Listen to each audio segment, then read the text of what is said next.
So maybe we can start. We can start this this little talk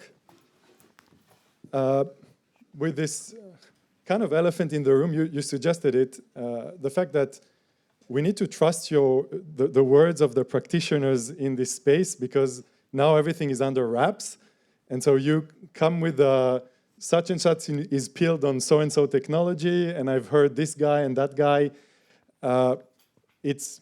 It's about the reason why we're also having this conversation, because it's basically the only way that we have as a community to figure out what's going on. So at the meta level, first maybe can you establish the credentials, if you will, of why we should listen to both of you? Like what did you do in the space?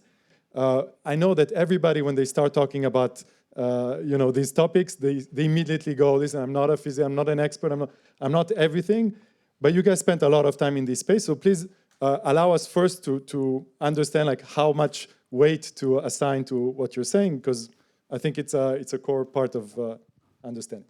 Okay, yeah, so, well, first of all, I guess, let's see, so I still remember actually when Shor's algorithm came out, and to be honest, I myself even wrote some papers building on it back when it came out. So it's not like I'm new to the space.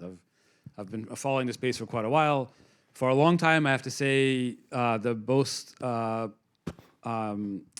experiments that were being done were using this NMR techniques, the nuclear magnetic resonance methods, which clearly didn't scale. So I kind of became a little bit skeptical, because those methods were clearly not going to get us anywhere.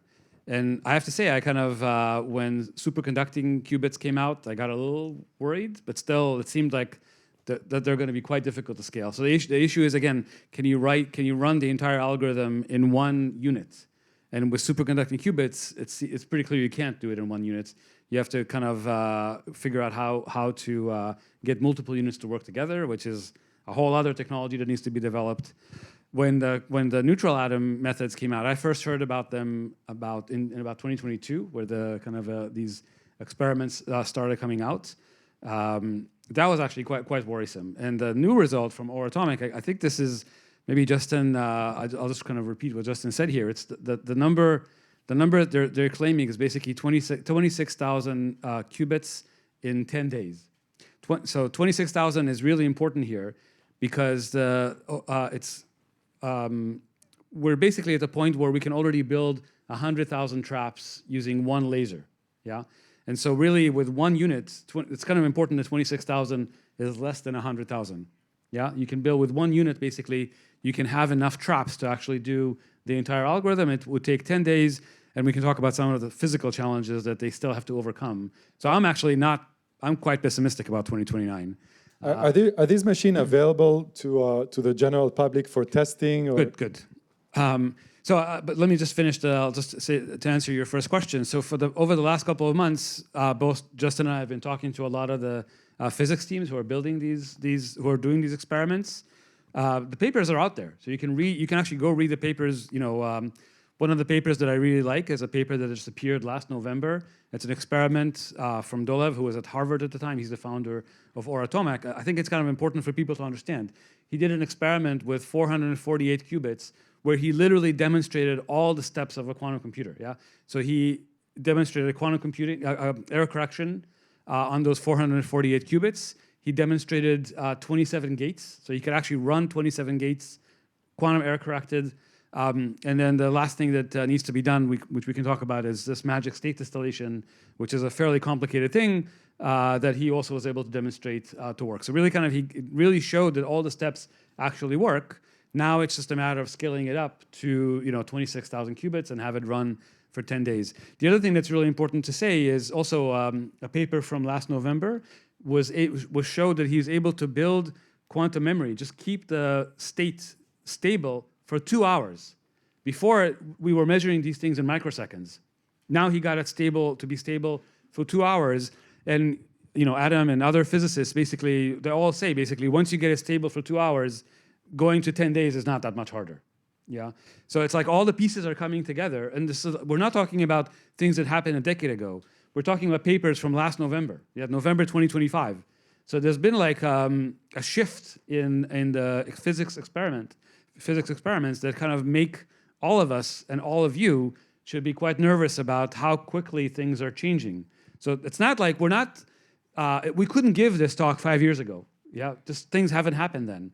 But now things have changed, and it's time for our community to take this threat more seriously. At the same time, I have to say there are a lot of challenges left to solve before we can run Shor's algorithm at scale. So I'm quite skeptic about 2029. We can go through the challenges. I think it would be, the way I like to say it is, if we had an Apollo program, like 3% of the US budget was devoted to building a quantum computer. We might have that and we don't know, right? Yeah, we don't know. Well, we can all talk about things we know. Maybe we can do it by 2029 with the current level of funding where it's just a bunch of small startups and small teams working to build it. It's very unlikely this will be done in the next decade even.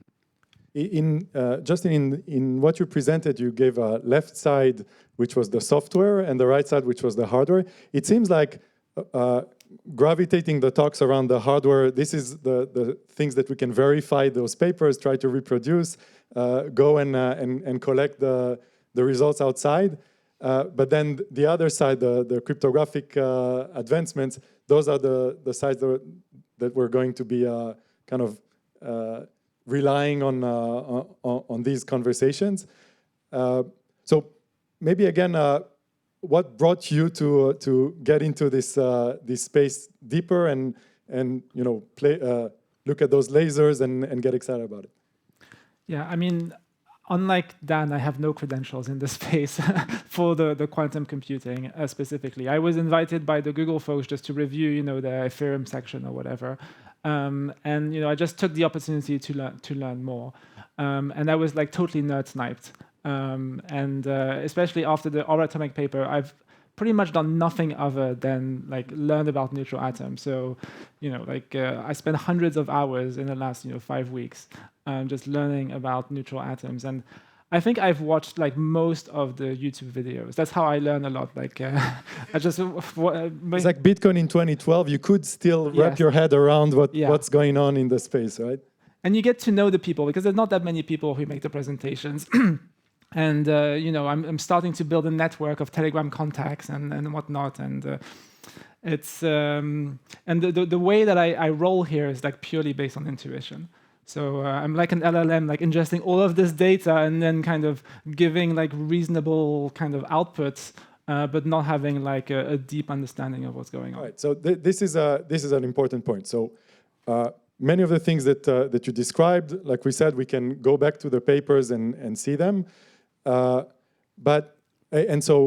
thank you for aligning us on the facts, right? These are, unarguable facts. But there's a question of tone. Like, what do we do with this information? Every time we marvel at the progress, there's a background, emotion of fear that is joined to it because it can impact a lot of what we're doing. How do you look at the tone of the conversation and what to do with this information that you described? And this goes to both of you. It's a kind of a core question because there might be impact to that tone. Yeah, the tone is extremely important. And I think it's important to not be alarmist and not to appeal to emotions. If we rush things, there's like two things that can happen that are bad. Like one is that we can just make mistakes in the new cryptography that we deploy, and we end up with a system which is actually, in practice, much weaker than what we have today. And there's various ways to shoot yourself in the foot. So we want to do this properly. We want to take our time. And the good news is that we have, quite a bit of time until, end of 2029. The other thing that I'm very mindful of is also the opportunity cost of just working too much on quantum. So there is a world out there where, half of the Ethereum Foundation just works on quantum. Like today, it's like less than 5% of the Ethereum Foundation working on quantum. And, before I have a very like strong alarmist take, I want to do a lot of due diligence because it would be disastrous if, I say, we have to put like half of the Ethereum Foundation on this, and then it turns out that it was completely unnecessary. Actually, can I add to that? I think this tone is really, really important. I mean, the message that people in our community should take is definitely don't panic. Yeah, there's time to fix these That's things. usually what you say when you start panicking, right? No. This is really don't panic. Nothing to worry. There is time for us to address these things. I think we should not panic, but not ignore the threat. I actually like to say that this rush to post-quantum is really quite dangerous, and there are a bunch of examples that I walk through of companies that have rushed to post-quantum and have ended up hurting their classical security because of the fear of a quantum computer. Overall, their security went down. To be honest, even maybe I would even say that, for example, NIST even standardized their post-quantum signatures a little too early. Yeah, if they had waited, we would have had better standards now. Just as an example, we have just last year in crypto, there was a better version of MLDSA that was published. Yeah, if NIST had waited for the better version of MLDSA, we would have had signatures that are 1/3 the size of what they are today.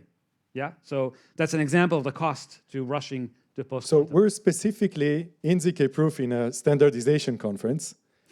And we did, and you're part of the steering committee, right? Where we did face this exact problem in ZK Proof, because we could have gone to standardize Groth 16. We actually had an effort to do a formal verification of the verifier of Groth 16.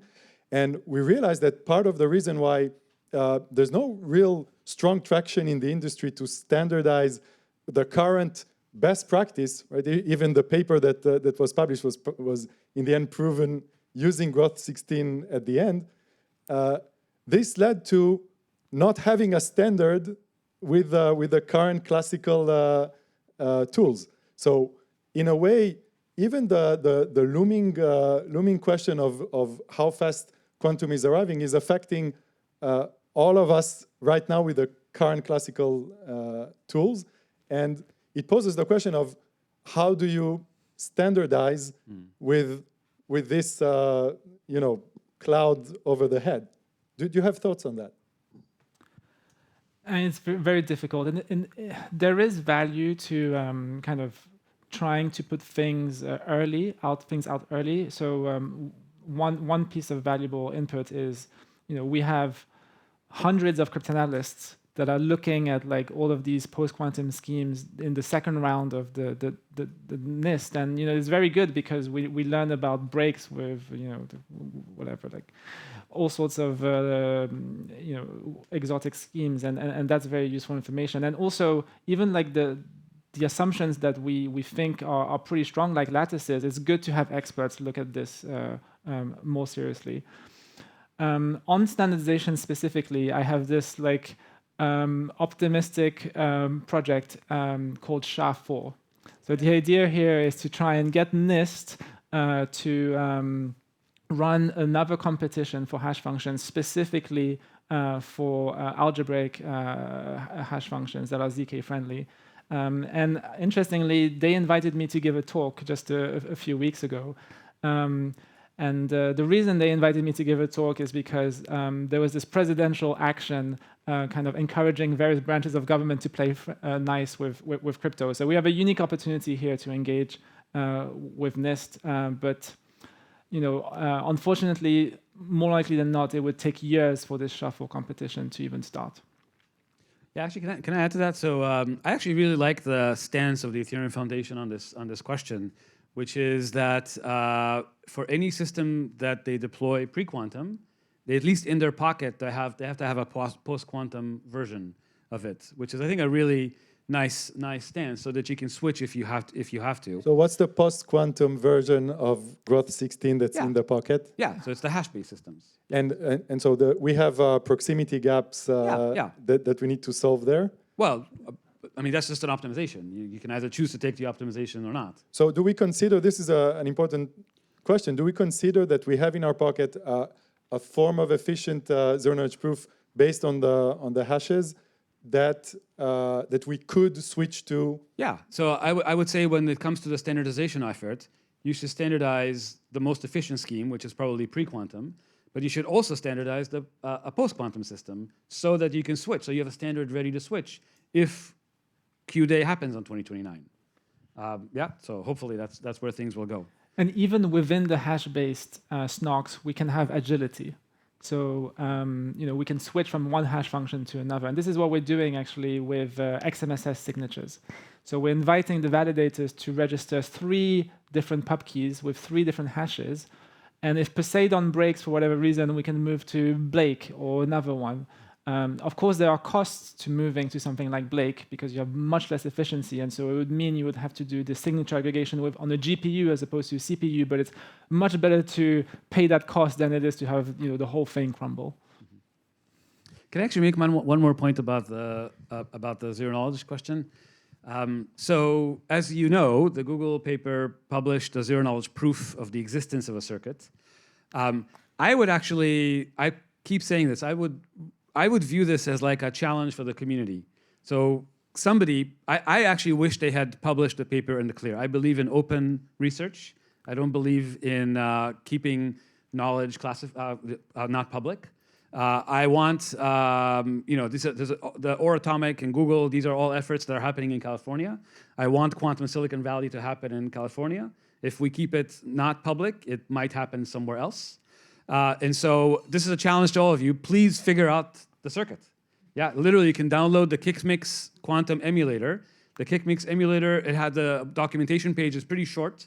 These quantum gates are not that the Toffoli gates are really simple. By the way, Toffoli gate is a pretty simple thing. It's just a function A and B XOR C. That's a Toffoli gate.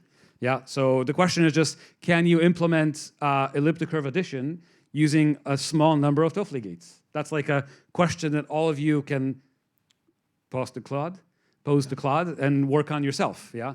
And just for context here, like it's basically one guy, Craig Gidney, that is just doing this manually. So he's been obsessed with Shor for the last 10 years, and all of the results come from him. And when chatting with him, he doesn't even use AI. Like he's just rolling with pen and like doing it manually. So presumably, if more eyes go on it and you use more sophisticated tools, we would get extremely good results.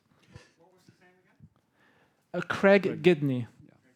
Yeah, he has a lot of papers on quantum optimization. I thought you were saying a challenge to the community of taking that proof and trying to reverse engineer what was the circuit there to try to break the zero knowledge there. What do you mean? It's a zero knowledge proof. That if Succinct got their proof correctly. How many bytes is it? How big is the circuit with how big is the proof? Yeah, the proof actually, it was one of the reasons it was important for us to use Gross16 is because we really wanted the proof in the paper. Yeah, if we had a post-quantum proof, we couldn't put it in the paper. Dan wanted that. Yes, it was really important. It should be in the paper. So it's like four lines of yeah, text. To repeat the mechanism, you have a whole system running that can run like the simulation of what would happen with this algorithm, and then the result of running that in zero knowledge produces a tiny proof. Yeah. That is the thing that was published. So of course you're saying we can't go back. It's a zero knowledge proof. You can't go back. Okay. You have to invent the circuit yourself. Yeah. So that's one point I wanted to make. The other point I wanted to make really quickly is there's a lot of development that needs to happen in quantum error correcting codes to get to a Shor scale computer. And there are lots of algebraists in the audience here. Quantum error correcting codes is a purely algebraic question. Yeah, you can literally think about this. All of us are equipped to think about this problem. They're literally talking about using LDPC codes, which also come up in zero knowledge. And so it's an amazing area. So if anybody has spare cycles, go learn about quantum error correcting codes, and you can really make a strong contribution.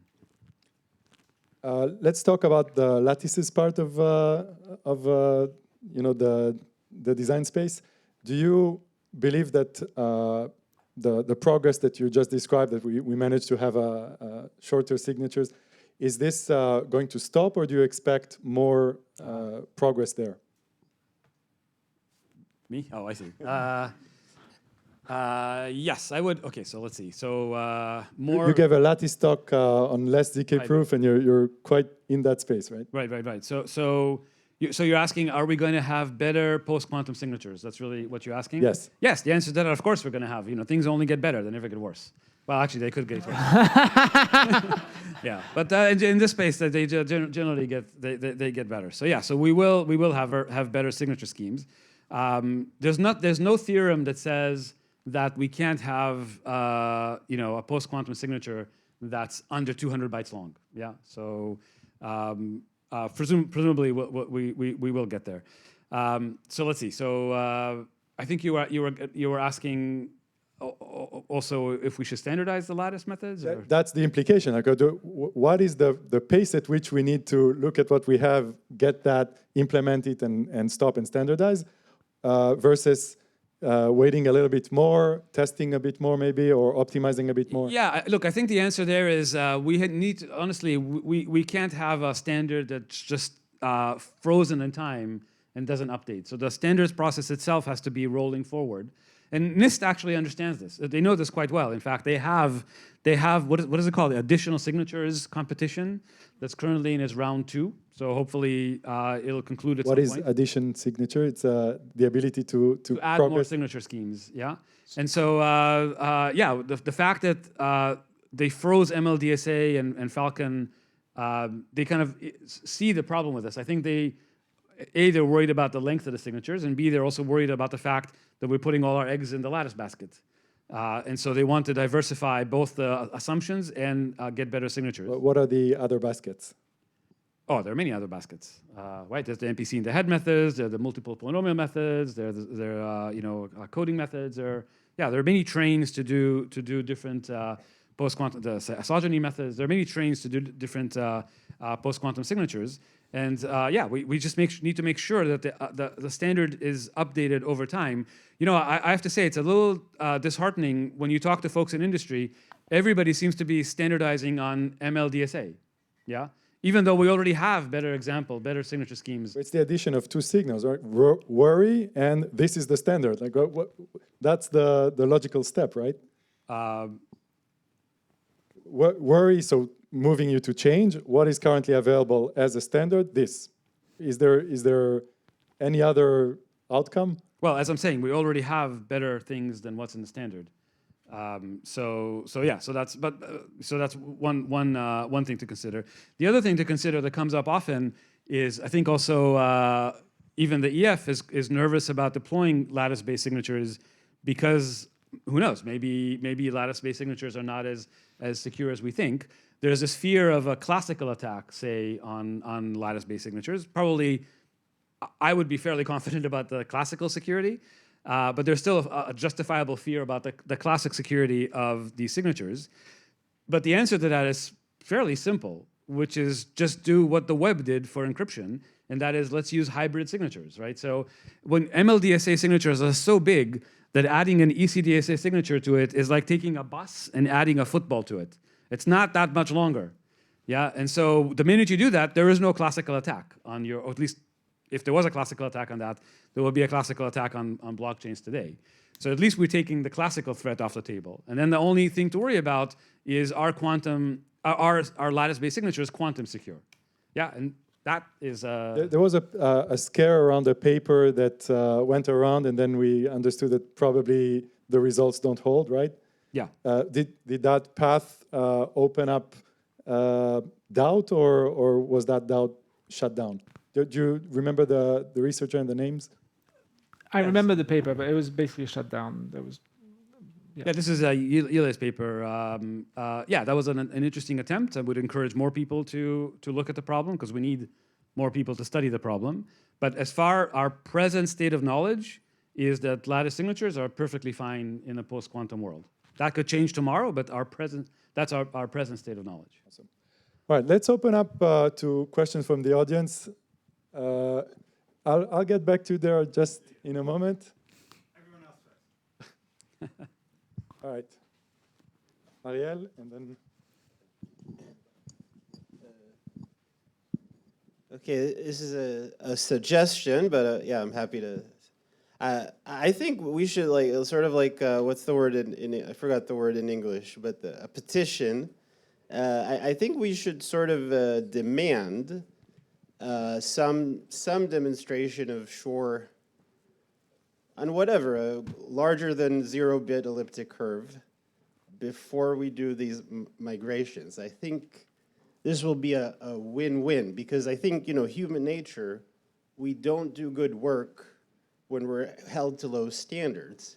And I feel the quantum industry is, in a sense, being held to a low standard. They're saying, we're saying at some vague hint, we're going to redo all our tech stack at great both risk from the upgrade and opportunity cost risk, like not standardizing Grout 16. So as a constructive thing, I think there should be like maybe even a formal petition. Hey, Google is doing this very risky, huge upgrade. Ethereum is, we demand some demonstration of Shor's algorithm on some curve. Indisputable that it's really not just as good as a random guess, indisputable. And I think this will be good for everybody. You know, it will make them do better work. Maybe they're doing awesome work. I don't mean to. I think it'll be good for the quantum people. It'll focus them on the real problems. Because sort of, you know, Craig, he's awesome.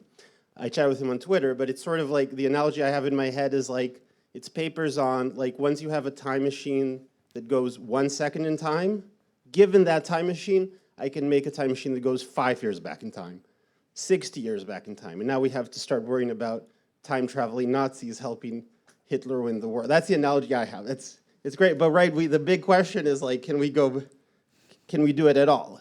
So I think this will, such a petition will be like a win-win for everyone. Like, I'll feel better. I must be someone on the skeptical side who's like, I feel you know, and I know people are losing jobs. People are losing funding and jobs. People are concentrating on elliptic curve cryptography, which is still the same, like, practically the whole internet runs on, there's nothing better than Pollard's Row, right? Poseidon, we have already directions attacks, I don't know. The whole internet is running on discrete ECD elliptic curve signatures, and there's nothing better than Pollard's Row. So I think this will be a good thing for win-win for everybody. Thanks. Yeah. I mean, we will get there. The thing is that we haven't reached this milestone of you know, a real-time, you know, decoded logical qubit where you can perform logical operations. So, you know, where all of the ingredients are there, but we haven't reached this like very important milestone. And once we do have this milestone, then you can start building these more complicated circuits. I think it will happen, and I'm hopeful it will happen soon. Like, one thing to be careful of, though, is that once you have this demonstration, you're not too far off from a demonstration of the much bigger thing, because you've cleared off, you know, 90% of the engineering hurdles just to get to this point where you're going to have, you know, just a few, you know, good enough qubits, logical qubits on which you can run computation. So this mentality, I think it would be amazing if we had this demonstration, but it's also a bit dangerous to just wait for it. I agree with you. I think actually we do need to encourage them to do small demonstrations. Yeah. So when will that happen? We don't know. But actually, in our recent conversations with them, we actually did push them to do small demonstrations. They were actually quite interested and happy. They didn't even realize that like anybody would be interested in factoring 21. Yeah. And so they would be. I think they are open to kind of to doing that. So hopefully we'll see. Yeah, hopefully we'll see that. We'll see that soon. Yeah. But as Justin was saying, I don't think that we should wait. So those small demonstrations probably are going to happen not too far in the future. But if we wait for those to happen before we do anything, then we will have lost some precious time where we, at least as a community, can think about what we want to actually do. Hi. So I have two related questions. Like, one is, what is the asymptotic runtime of Shor's algorithm? Is it like linear in the number of bits or quadratic? Yeah. It's actually, the running time is really simple. Actually, it's really funny to me that the hardest part of Shor's algorithm is a classical computation. And it, like Justin was saying in his slides, it's a very simple classical computation. Well, maybe I'll just repeat it. If you want to compute a discrete log of h base g, the computation is simply x times g plus y times h for integers x and y. Yeah? So the running time is however long that takes. And so all the optimizations is they use a windowing method for that multiplication, and they use an unnatural windowing method where you use a different window, you use a different lookup table for every step in the window, because the lookup table can be done classically outside of the computer. And so what you end up doing is you're doing an elliptic curve addition plus a lookup table. Lookups, and part of the optimizations that Craig did is he showed that lookup tables are very cheap in a quantum circuit. So you can have so they're talking about 16-bit windows, so 65,000 element windows. The lookups are quite cheap. And when you do that, if you think about x times g plus y times h, that's 512 elliptic curve additions. With a 16-bit window, you do 512 divided by 16, you get 32 additions. And it turns out there's a very cute trick that lets you shave off 3 additions, so you end up with all of Shor's algorithm is just 28 elliptic curve additions. Yeah, that's the whole algorithm. Just 28 elliptic curve additions, and that's basically the circuit that you guys are now challenged with coming up with. How small a circuit can you build that does 28 elliptic curve additions? It's not a natural because Zcash uses it in the ZK second. Okay. That's the orchard scale. Oh, yeah. Oh, right. Of course. Yeah, because it's the same problem. Yeah, you want to do most of the computation outside of the ZK circuit. Same thing here. They want to do most of the computation outside of the quantum computer. Yeah, it's a good point. I would bet on Dara being able to find the optimization. Please. Do it. The first obvious thing is that you can do a classical pre-computation. Wait. Yes, in KS. Allow people to hear what you're saying. Can I ask my follow-up question? So the question is, so I guess if there's a multiplication, I guess it's like quadratic in the number of bits of the elliptic curve or something like this. But my question is, does it make sense to put up a canary, like some kind of massive bounty that you can claim if you can break an 80-bit elliptic curve, something like this, so that we get a signal whether we're close to... That's not a signal. Once they can do 80-bit discrete logs, it's probably a matter of months before they can do 256-bit discrete. That's not a signal. That was my question. That will be too late. Okay. Yeah. It's funny, like the oratomic people are saying, like going from like 100 bits to 256 bits, it's probably just a reconfiguration of the experiment. It's not, you probably won't even have to build anything new to do it. Right. There's more hands, and then you solve the cryptography. Hi. So I read this paper from Google, with this zero knowledge proof of this circuit, and I was a bit confused by this because it was sort of claimed as a responsible disclosure thing, right? But like, I think it's pretty obvious to everybody that someone is going to discover this optimization independently before we build a quantum computer that can run the circuit. So like, why do it? 3 letters. Yeah. I think it's actually worthwhile saying Google operates, it's a large company. They operate under certain constraints. They really had 2 options.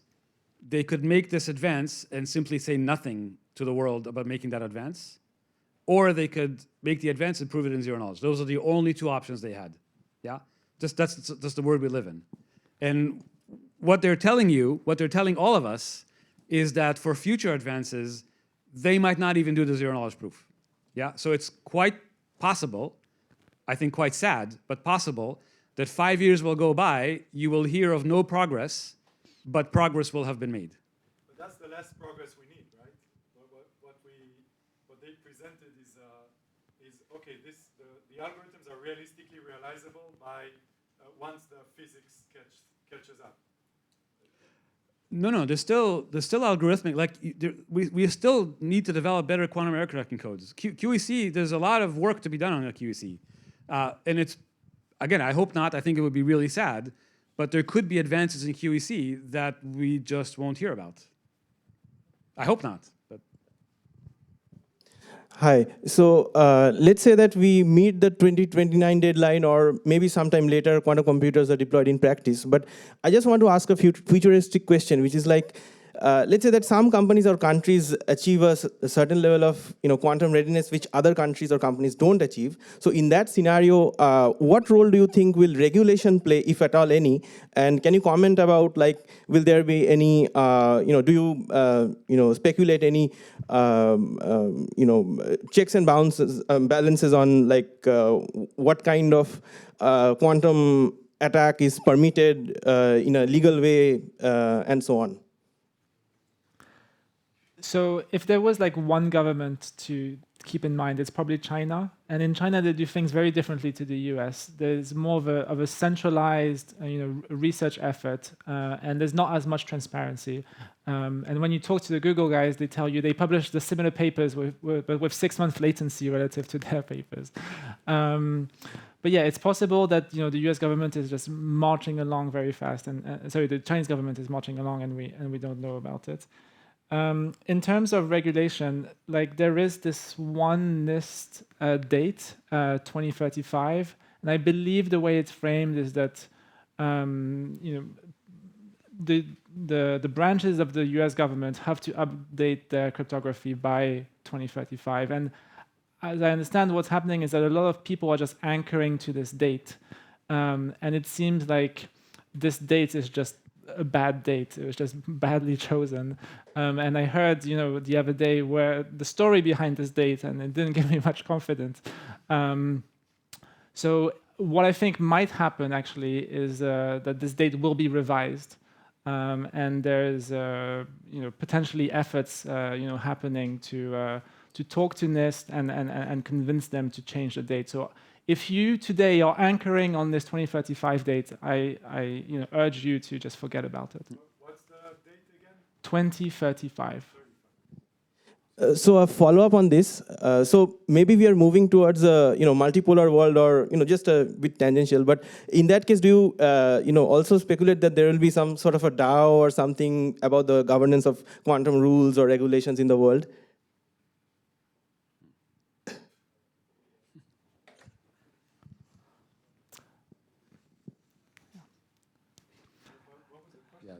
It's not a question for us, I think. Yeah.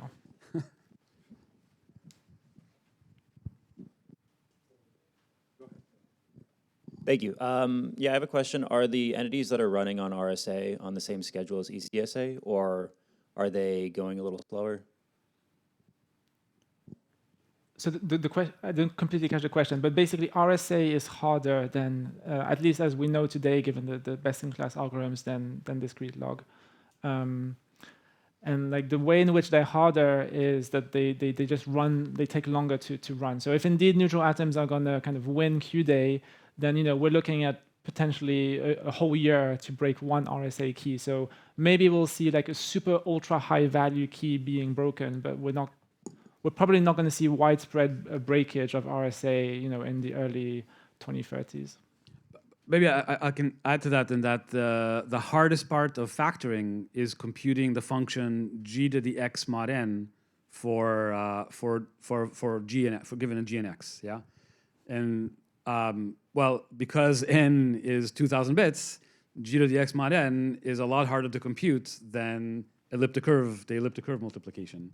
And so that because of that, factoring is what is it? It's like 10 times harder. 100 times. 100 times harder than discrete log. Yeah. But one interesting coincidence is that the best known algorithm for factoring uses half a register. So you know how I talked about these registers? So instead of using a register of 2048 bits, use half a register of 1024 bits. So you have the same number of logical qubits. So you have 4 times 256 versus 2048 divided by 2. And just by coincidence, these are the same number. So from a logical and physical qubit standpoint, it's the same, but the runtime is much longer for RSA. I should probably add that Oded Regev actually had a very cool paper a couple of years ago that gives a different way to do factoring, quantum factoring, that actually reduces the number of qubits, but that improvement is for factoring, not for elliptic curve methods. So yeah, there are other approaches to factoring, but I guess we're mostly interested in the discrete log question on elliptic curves. Okay, so 2 observations, and they're related. So the first is that some protocols are broken completely by finding a single discrete log for a statically known key. So anything using Peterson hashes, most snarks that use discrete log basis, so anything based on IPA, all you need to do is find a discrete log between 2 generators that are assumed independent, right? That means that you can afford to take a much longer time to find your discrete log. So forget about 10 days. If it takes 1,000 days, then that's fine. The protocol is completely broken for every key. And so we can consider kind of optimizations that might otherwise not be practical. So for example, guess k bits of the key. Then you only need to find the rest of the discrete log. And it's 2 to the, you have to repeat the algorithm 2 to the k more times, but it still works. So that only shaves off a constant factor. But I mean, I don't know whether there's anything more efficient than that. Maybe you can shave off 2k. Yeah, there is. You can actually trade off the amount of quantum computation to the classical computation. Exactly. So you can. This is why they go from 32 editions to 28 editions, or rather 31 to 28. That's basically making the classical step harder. Yeah. And that's the kind of. So that's the same. They're already using these kind of tricks. Yeah, I thought they would be because it's obvious. So does that not decrease our estimate of, or maybe this is already taken into account in the 2029 date? Is it? I mean, everything's taken into account, yes. And like, but I mean, so in the Google paper, for example, there are just a couple of sentences about this, and a lot of the kind of analysis of the impact on blockchains is based on the assumption that you need to break every key. So even the analysis of Zcash, for example, is just wrong because Zcash can be totally broken by finding one discrete log for balance violation. And so I think that's probably true for quite a few of the other blockchains that are affected. So we know that the Google paper has missed things. They knew in principle that... This is discussed. The fact that the SRS can be broken is in the Google paper.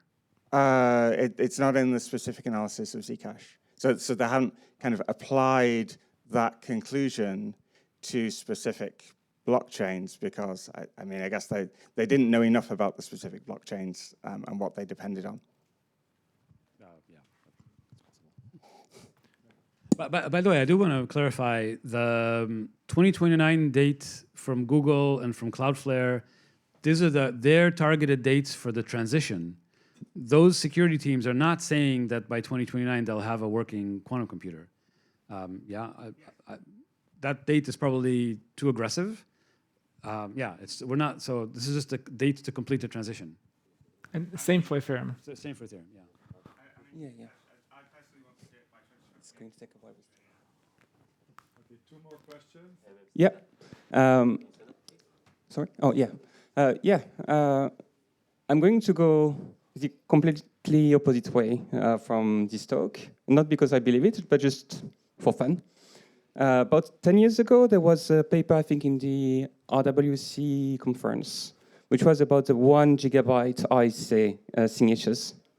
So what I was wondering is if people are, let's say, not very happy about the new post-quantum signature and so on, has anyone actually looked at increasing the key size for ECDS and so on, so that even if it's polynomial time, it would take so long to break it that we could use it for a little while?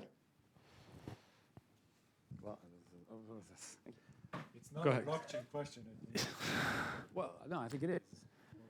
The negative is. I mean, so today, for example, we have the BLS 381, which is slightly larger than 256, and so maybe that buys you a little bit of time, and you can try and boost that. But it's very expensive to make upgrades on blockchain. So if you're going to make an upgrade, you might as well do a proper one. And as you hinted with RSA, we're talking about pub keys that are a gigabyte long, and now probably with the new resource estimates, they might be 10 gigabytes long. So it just seems completely impractical, at least relative to the known technologies that we have. And by the way, this is like a ZK proof, and one of my slides one of my extra slides that I didn't show is that ZK proof just solves everything, right? So we have ZK proofs gives us signature aggregation, for example. that solves the size problem. ZK proofs give us post-quantum data availability, which, by the way, has this problem that Dara hinted at, which is that you run one single discrete log and then Ethereum's DA is just blown up in its entirety. And then even at the execution layer, where we have execution proofs, of the ZK VM stuff and rollups, we also have the hash-based snarks there. I'll add one sentence to that, which is if you're going to move to a larger discrete log problem, you're basically going to be changing the curve that ECDSA works on. Changing the curve, either in Bitcoin or Ethereum, is as hard as moving to an entirely new signature scheme. So then you might as well move to a post-quantum signature scheme. Also a comment about BS381. The size of the subgroup is still... the size of the subgroup is still 256 bits. So what you get is 381 over 256 squared increase in the quantum circuit cost, I think, which is 2.25, something like that. Yeah, you don't get it. It's not cubed. Yeah, so one more question, taking into account both Dan's talk and earlier Justin's talk and this panel, and especially this being ZK proof. What do you guys think is kind of the most important open problem with ZK proofs in the context of post-quantum and not in the context, kind of, is it prover efficiency, proof size? Yeah. So for us, the biggest open challenge is the latency of recursion. So right now we can do 2-to-1 recursion of a hash-based proof in about half a second on a laptop CPU, and we'd like to get that down, quite a bit. But the thing is that you get, the difference between, for example, 250 milliseconds and 100 milliseconds and 10 milliseconds is actually huge. It opens up a whole new design space. And so in some sense, if you think of snarks as the universal glue, then the recursion time is the gap between your bricks. I don't know. It's not a very good analogy, but we want to get that recursion time as low as possible, and the conjecture helps with that, right? Because you have smaller proofs that are easier to verify and therefore easier to recurse on. Honestly, I would love to see better lattice-based snarks. So please, somebody come up with a better lattice-based snark. What's the current one? What's it called? Lattice fold, Neo. Well, so lattices are very good at folding, but then you still need to do something at the very end. So yeah, fine. But I had a question regarding the presentation you provided, where you mentioned this 10 millisecond number to evaluate one gate, so to say, or one level.